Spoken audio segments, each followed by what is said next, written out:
L'eczéma atopique est une maladie très fréquente, notamment chez l'enfant. La fréquence est autour de 15%, mais c'est une maladie qui est présente chez l'adulte et qui a été évaluée autour de 4%. Donc cette maladie, l'eczéma atopique, est essentiellement due à un déficit de la barrière épidermique. Le but des cellules de l'épiderme, de la peau, et de construire une barrière épidermique pour nous protéger de l'environnement. Et cette barrière épidermique, dans l'eczéma atopique, est de mauvaise qualité. Il y a une protéine qui s'appelle la filacrine, qui n'est pas de bonne qualité, qui n'est pas fonctionnelle.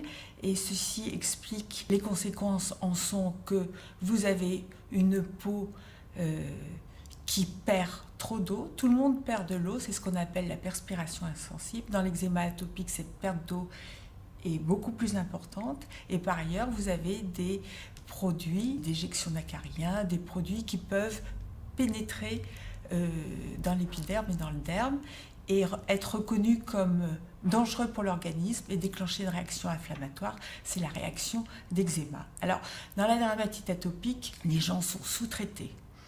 Les traitements locaux ne sont pas bien faits.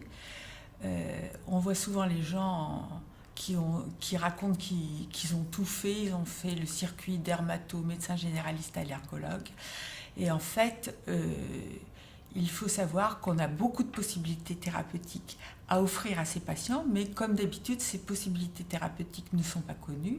Les traitements locaux, nous avons les dermocorticoïdes, mais aussi les inhibiteurs de tacrolimus. Et puis dans les traitements systémiques, nous avons plusieurs traitements systémiques, la photothérapie pour les eczémas atopiques qui sont améliorés par le soleil. Nous avons aussi la cyclosporine et le méthotrexate qui est bien connu parce qu'il est utilisé aussi dans le psoriasis. Et à la fin de l'année, un nouveau traitement qui est la première biothérapie qui va être mise sur le marché, qui est le dupilumab, va apporter d'autres possibilités thérapeutiques aux patients qui ne sont pas améliorés par les autres traitements systémiques.